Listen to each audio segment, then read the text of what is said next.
Hello again, guys. Welcome back for part 2. So we will start off by breaking a couple of these open. We're going to do our whole open 12 as we're talking. So hopefully you watched the first half of this, but if you did, we are currently trying to learn how the odds of a blister box are versus the odds of a regular sealed box. So it's a unique experiment. It is not going our way currently. We are only 2 foils. We have only pulled 2 foils out of 12 packs.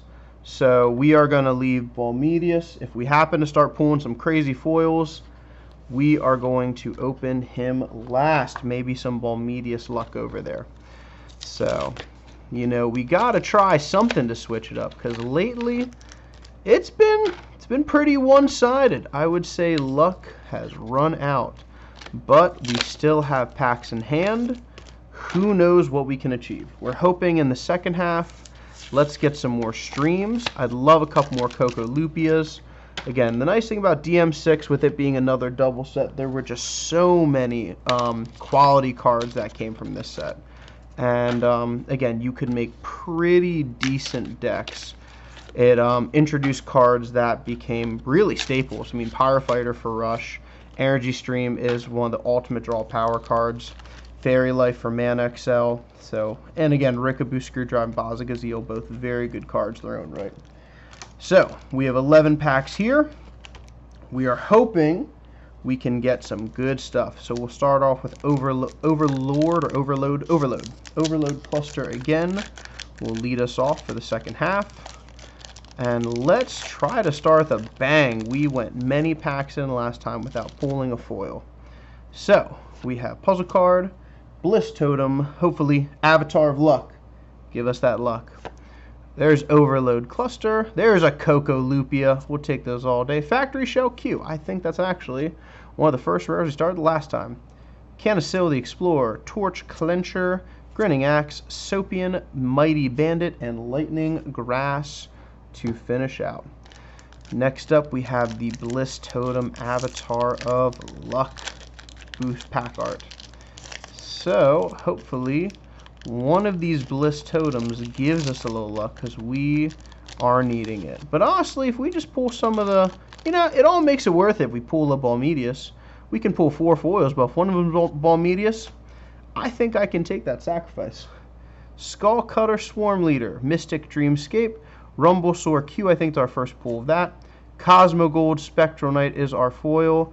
We have a Valiant Warrior Exorius, which is a decent, very rare. So let's see if we can get him in focus. Maybe. Yeah, there we go.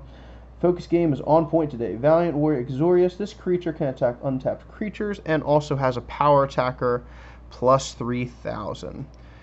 So I think really kind of the equivalent to him early on was Gatling Skytear, which was from DM1, but with Valiant Warrior, he would power attack up to, because I think Gatling was 7,000, so he kind of would get you 1 mana sooner, so you get 1 turn out, you can get him out sooner, and the power attacker would get you up to 7,000. So I think there was a little kind of competition then for what style you wanted.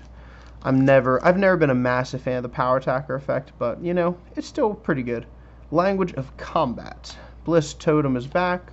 Moon Tier, Shock Hurricane. There's a Rickabu Screwdriver. Excellent hit. So we're at least getting the really solid rares.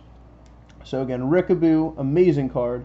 Instead of having this creature attack, you may tap it to use its tap ability, destroy an opponent's creature with blocker. And that hits any blocker. So this little 2 guy can knock out Lottie Bale 8-drop. And we get it's another Ultra Mantis! So not terrible, but not good. We would rather better stuff. So that is something you probably run into a lot more with blisters, since it's more randomized. Unlike booster boxes, you usually don't hit the same foil. But probably better odds of that because we are doing a blister over a box. Too bad it's not 2 Balmedius. But as we're showing, again, everything is a little more randomized. Now, even with remember when I did my DM1 box opening, I believe, and even when I did the DM10, when you're opening sets that have, you know, the 30 rares, you can sometimes hit, you know, them more. Well, you should only hit them once by concept, but I remember I think we hit 2 Terror Pits on the DM1 opening. Puzzle card, Comet Missile, Bliss Totem, Coco Lupia, Raptor Fish is back again. No foil this time. Cursed Pincher, Spiral Gate, Carrier Shell, Cancel, Torch Clencher, and Grinning Axe. I do have to remind myself sometimes. I just like to chat. Gotta remind myself we gotta keep the cards moving and the conversation understandable. Next up, puzzle card. We got Hazard Crawler. I think it's the first time we've seen that one, actually. Actually, Spastic Missile. I don't think we've seen that one either. And Cantankerous Giant. So we're still hitting some newer cards. We got Cosmo Gold on this one. And I feel like that's our first Dimension Gate, too. Chekical, Torch Clencher, Junk Hats, Spiral Gate, and Mighty Bandit. So again, with a 120 card set, there's going to be, you may not run into the same card very often, which is a rough thing about 120 card sets over the 60 card sets, because 60 card sets, you can usually get your play set of a lot of the commons, uncommons. With 120, it's a lot less likely. Puzzle card, Giga Griff, Featherhorn, Comet Missile's back, Forbos is our rare, and we got Choya, we have Zorvaz, Aqua Rider, Trench Scare, Vest the Oracle, which I think is our first one of that, which is amazing card to use with Wise Starnoid. Really good to have 1-drop Lightbringer. And Legionnaire Lizard, which can give someone Speed Attacker. So that's an interesting card to get to. One of my friends wanted to do a concept with that card, but it's, again, you need a lot of support. And the neat thing about Duel Masters ending at 12 sets, there are some cards you look at and you try to figure out what the potential is. So you see a lot of interesting combos. Puzzle card, we're back to Overload Cluster, Bliss Totem, Moon Tier, Armored Decimator, Valkazar, which is kind of neat. Put it on a human, and he has kind of the Tornado Flame effect. When you put him in the battle zone, destroy one of your opponent's creatures 4,000 or less. And no way! What? 3 Ultramantis Scourge of Fate. So I am getting all the bugs on this one. That is kind of madness. So again, it just showing how so Teglife pulled 3 supers, all the same one. Energy Stream, Carrier Shell, Lightning Grasp, Pikora's Wrench, and Death Smoke. So insanely enough, if we pull 1 more super, that's actually really good, because by the pack odds, again, most booster boxes you're pulling usually 2 or 3 supers to 5 or 6 varies. So the fact we have 3 supers already, I don't know, we're probably not going to pull another one. If we do, that'll be pretty incredible. Shock Hurricane, Paradise Horn, Protective Force, we got Forbos back again. I think that's our 3rd Forbos. Junkats, Spiral Gate, Illusory Berry, another Vest, Armored Scout, and Grinning Axe, the Monstrosity. Final 3 packs. So I'm thinking if we hit maybe 1 more foil, I think I may leave that pack sealed up there, because, yeah, 3 supers. I'm really surprised by that. That's, again, I think that's just showing our random factor right there, that we have currently more supers than varies, which I will take. That'd be fantastic. We'll keep that going. Cutthroat Sky Terror, Giga Griff, Thrash Crawler, Forbidding Totem is a repeat rare for us. Carrier Shell, Canicil, Torch Clencher, Grinning Axe, Sopian, and Mighty Bandit. So yeah, I think, you know, it'd be really amazing. 1 more super. Be pretty awesome.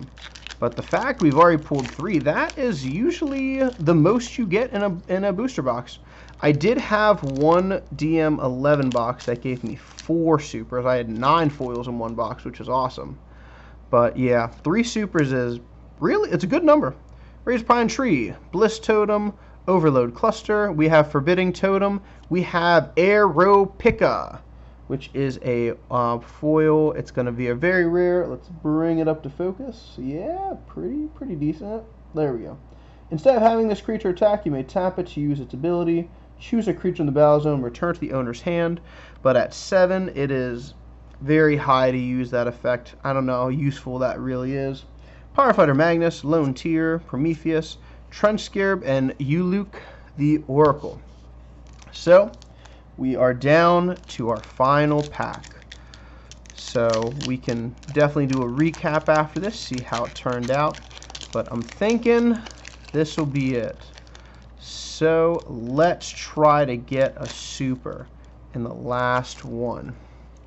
We got packs flying. I can't manage piles. It's too much pressure. Puzzle card, Spastic Missile, Skullcutter Swarm Leader, Mystic Dreamscape, Raptor Fish. Hey, look at that! We have a Q-Tronic Hypermind. So that is the kind of main survivor card, big card. You evolve him on one of your survivors. When you put this creature in the battle zone, you may draw a card for each survivor in the battle zone, and he's a double breaker.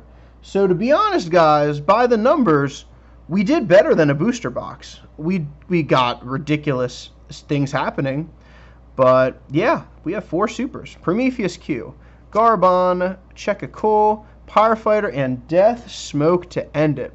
So this was a pretty interesting experiment. You know, I would say by the odds and by luck, I think we actually did pretty good. So, running through the rares real quick. The big noteworthy ones, I think we hit Forbidding Tome and Forbus quite a few times.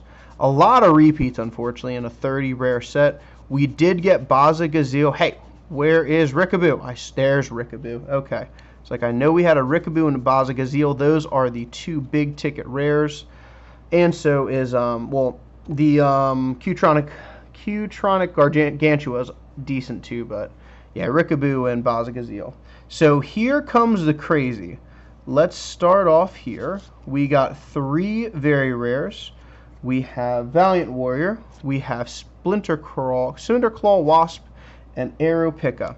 And then for the supers, it got kind of crazy. So we have 3, count them, 3 Ultra Mantis. I almost got a playset of a super rare, which is unheard of for a box. So unfortunately, I'm not huge in the giant insects. I think those supers could have been better with some of the other ones, but it would have been worse if it was Cliff Crush Giant. And I think Lava Walker Executo, he's another one that's not super amazing for the supers. And then Q-Tronic Hypermind. So to be honest, guys, 4 supers and 3 varies and 23 packs. Yeah, that's actually better than you're going to get in a booster box, because in supers, you will not usually hit 4. So I am going to keep the final Balmedius pack sealed. I think for 23 packs, it gives you a very good sample size. Again, we've shown, this just shows alone that the odds are, it's going to be randomized, because it's, again, the rares were all over the place. We had 3 of the same super rare, which is just bonkers. And yeah, some very exciting stuff. So that is all for this opening. Again, if there's any products out there that are unique that you guys think would be great for the Duel Masters community, see, you always can link me in my YouTube channel. It's just, I love opening different things for you guys to see. And if you guys can get your hands on some of this unique stuff just to be able to show you what it looks like, it can save you money or it can give me a fun time. Either way, probably make me aware. So I'm glad you guys tuned in. I'm glad you got to be a part of my DM6 blister box opening. So, you know, DM6 is now off. We need to still find a DM7, DM9, DM12. I think those are the only 3 boxes left. So once we can get those, we'll show off every box that the TCG had to offer. Thanks for tuning in, guys, and have a great day.